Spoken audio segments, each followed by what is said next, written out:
Bismillahirrahmanirrahim. Assalamualaikum warahmatullahi wabarakatuh. Waalaikumsalam warahmatullahi wabarakatuh. Alhamdulillahirrabbilalamin. Kita masih diberi kesempatan juga kesehatan sehingga kita dapat belajar pada mata pelajaran keagamaan Islam di semester genap ini, di tahun ajaran baru ini. Nah, mungkin prediksi sebelumnya pada tahun ajaran baru ini dilakukan dengan cara tatap muka. Karena mungkin COVID-19 ini semakin tinggi, maka pembelajaran pada semester genap ini dilakukan tetap dengan daring. Tetap semangat belajar ya.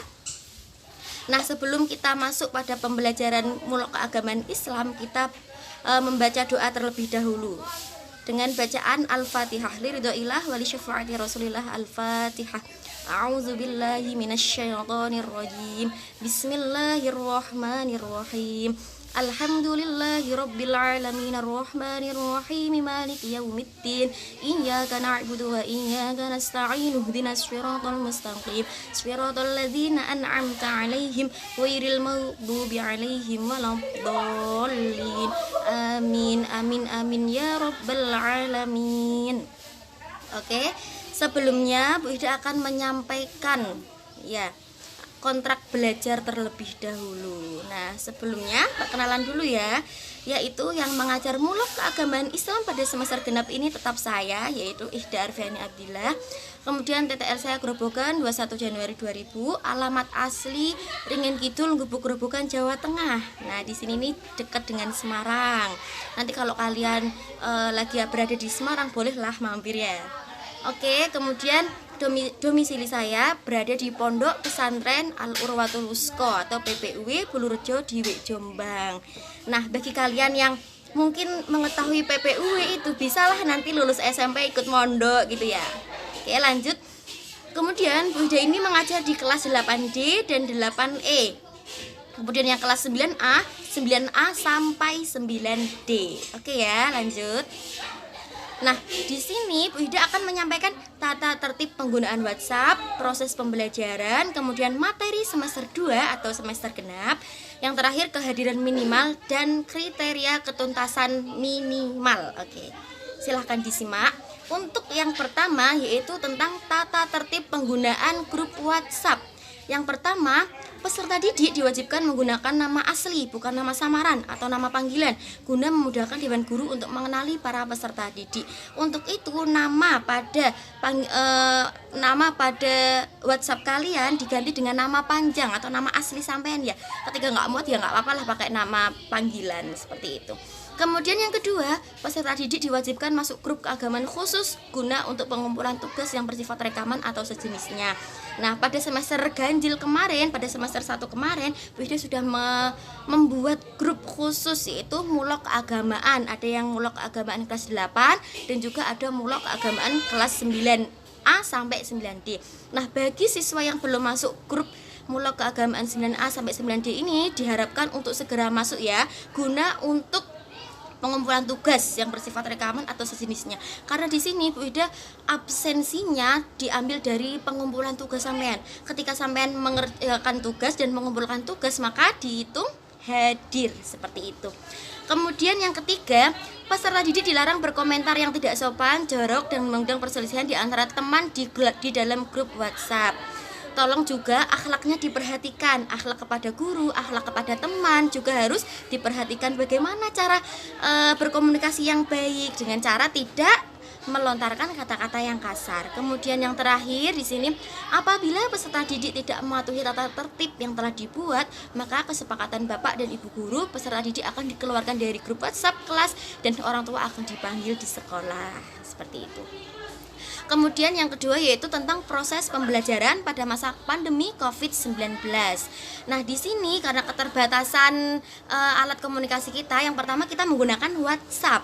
Nah, pemberian materi melalui WhatsApp diharapkan dapat memudahkan siswa mengunduh materi dan langsung dapat berkomunikasi dengan Dewan Guru yang terdapat dalam grup WhatsApp.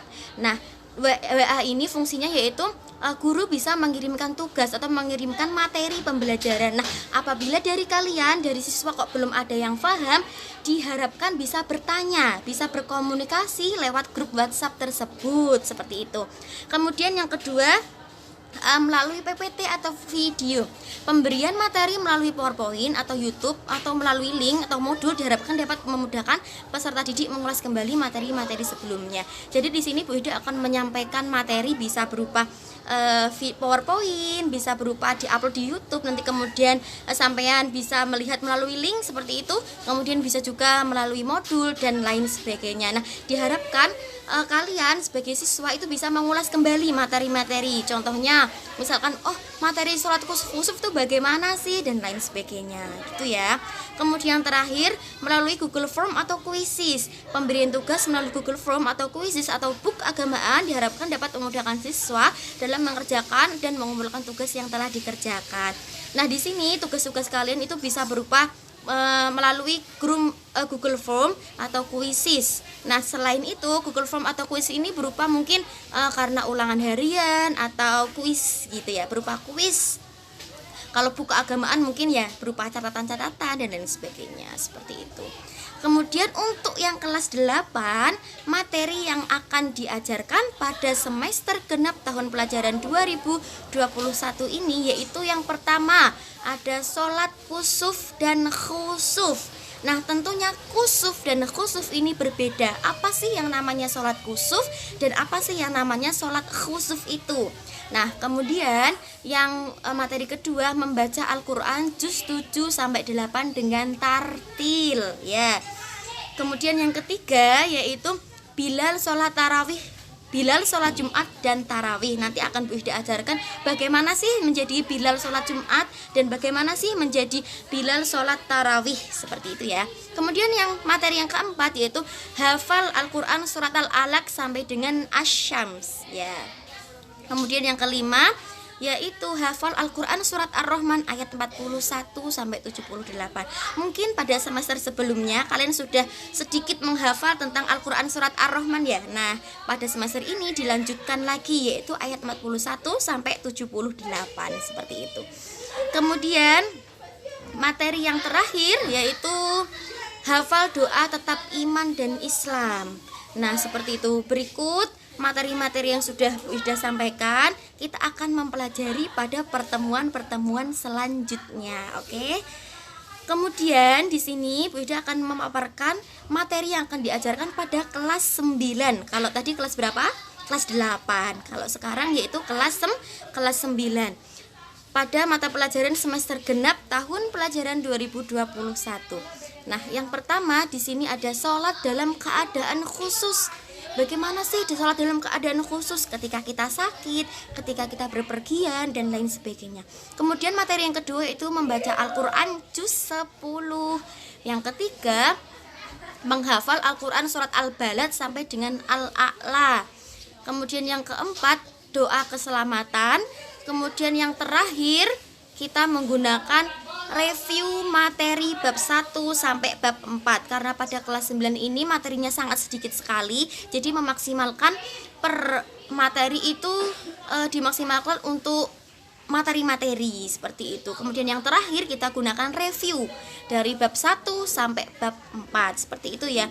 Boleh dari sekarang itu boleh dicicil menghafal Al-Qur'an surat Al-Balad, Al-A'la dan lain sebagainya. Oke.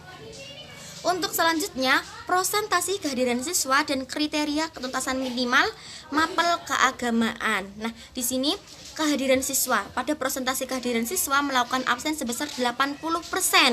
Nah, apabila dari kalian tidak bisa mengikuti pembelajaran mungkin karena sakit, karena halangan keluarga dan lain sebagainya, bisa dengan surat izin ya. Bisa dengan izin atau matur, "Bu, maaf, saya tidak bisa mengikuti pembelajaran dikarenakan seperti ini, seperti itu." Kemudian yang kedua, KKM pada mata pelajaran mulak keagamaan Islam diterapkan sebesar 70. Nah, diharapkan nilai kalian ini melebihi 70 untuk nilai yang maksimal, seperti itu. Kemudian di sini dalam menentukan kenaikan kelas, maka para dewan guru akan melakukan rapat bersama dengan jajaran yang terdapat di sekolah. Untuk menentukan kenaikan kelas, maka akan digunakan perhitungan dari persentase kehadiran siswa dan hasil dari nilai rapot yang didapat oleh peserta didik. Nah, untuk kenaikan kelas ini diambil dari kehadiran sampean. Kehadiran sampean berapa persen di sekolah atau ketika mengikuti pembelajaran daring seperti itu.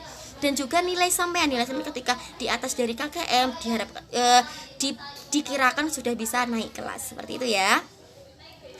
Kemudian yang terakhir, manfaatkan gadget untuk belajar di mana saja, kapan saja, dengan siapa saja, dan tetap di rumah saja. Oke, tetap mengikuti protokol kesehatan. Salam belajar, berjuang, dan bertakwa. Kurang lebihnya seperti itu. Bu Ida akhiri, wassalamualaikum warahmatullahi wabarakatuh.